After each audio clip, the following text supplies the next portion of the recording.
Pascal Bataille, aujourd'hui âgé de 65 ans, vit une existence bien différente de ses années de gloire à la télévision.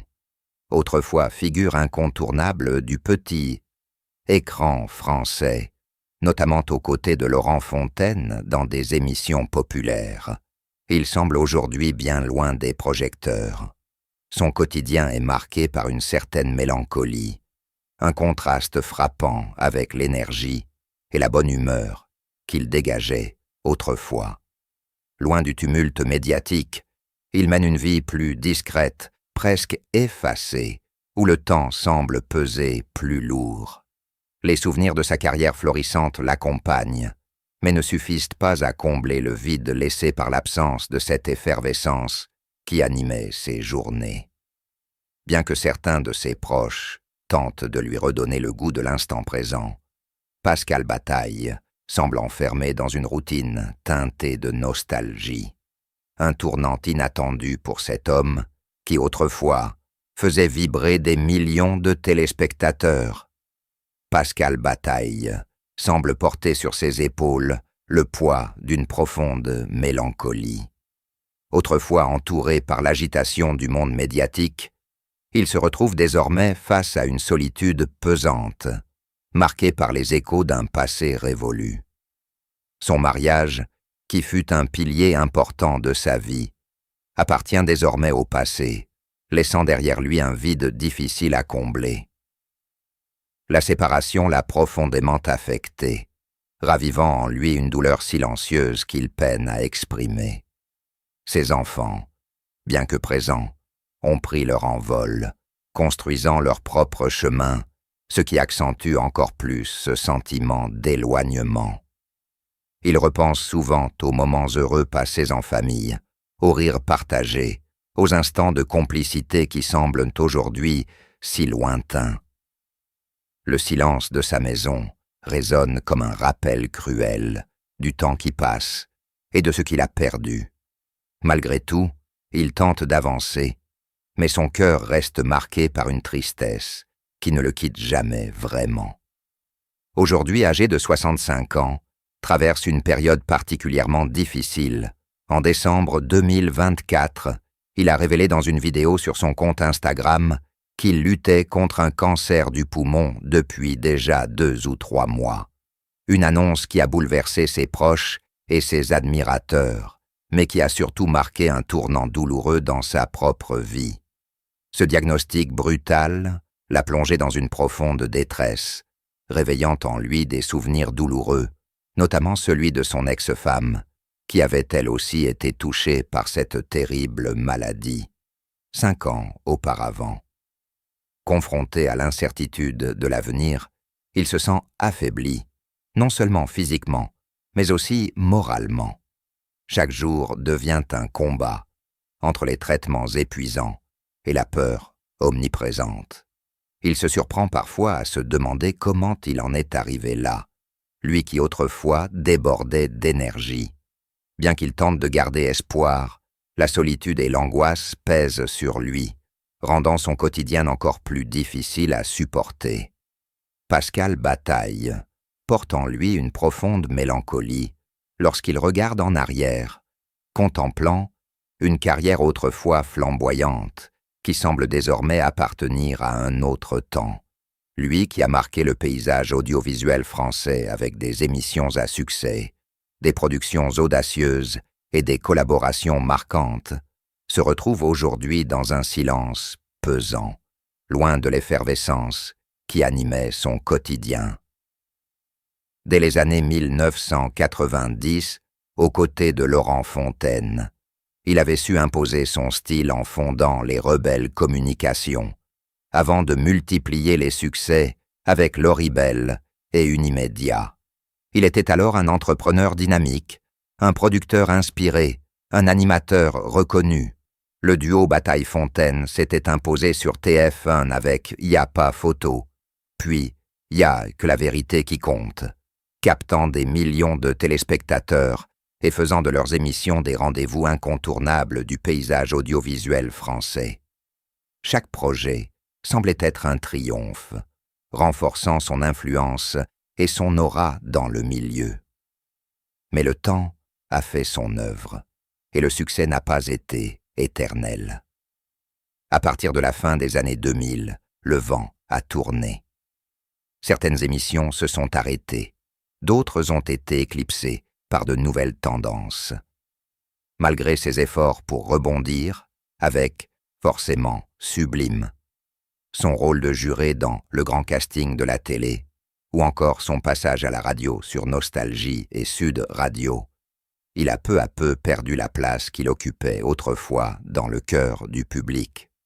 Ce retrait progressif des écrans a été une épreuve difficile à accepter. Loin des projecteurs, Pascal Bataille a dû affronter une réalité qu'il n'avait jamais envisagée.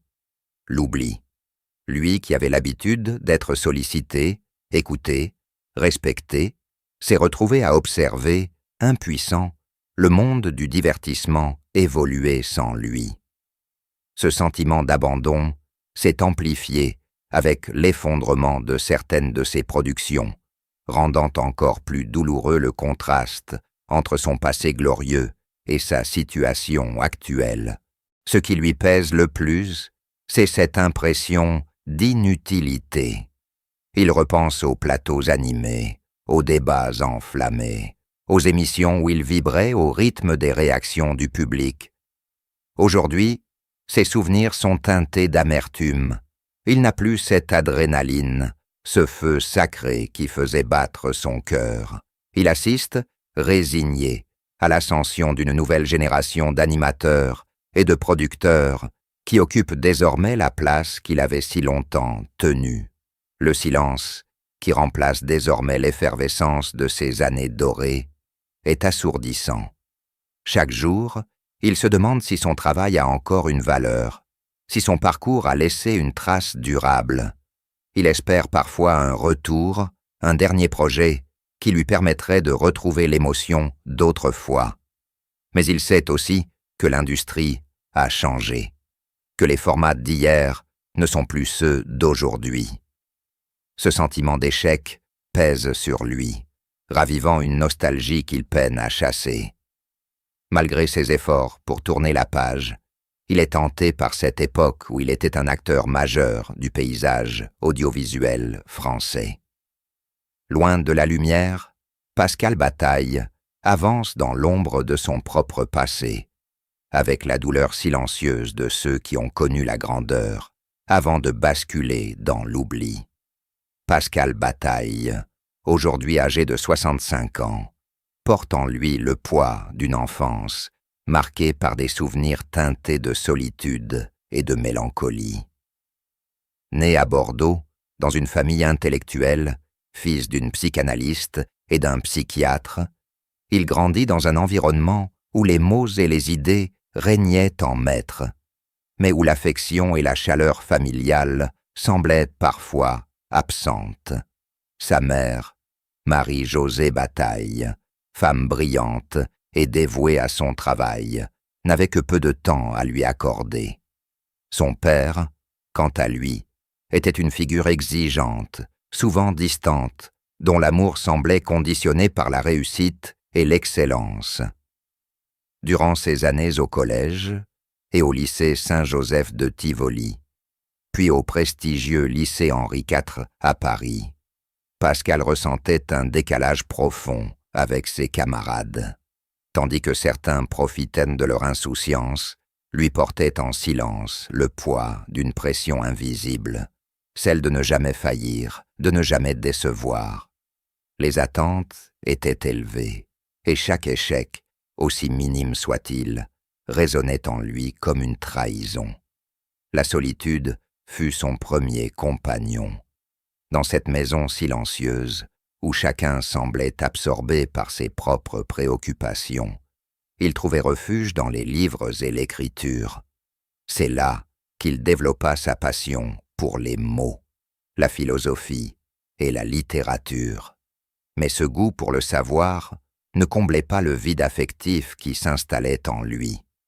Il rêvait de complicité familiale, de rires spontanés, de moments partagés qui ne viendraient jamais.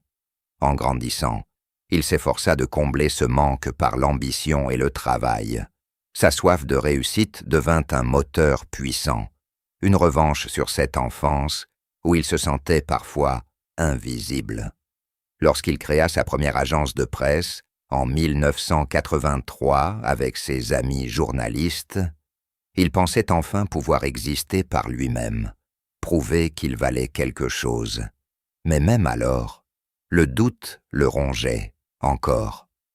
Aujourd'hui, car au-delà des apparences, Pascal Bataille est avant tout un homme, avec ses forces et ses failles, qui mérite, comme chacun d'entre nous, amour et réconfort. Alors, offrons-lui notre soutien, notre reconnaissance pour tout ce qu'il a apporté, et surtout, notre affection. Un simple mot, un geste de tendresse, une pensée peuvent faire la différence. Car au-delà des apparences, Pascal Bataille est avant tout un homme, avec ses forces et ses failles, qui mérite, comme chacun d'entre nous, amour et réconfort.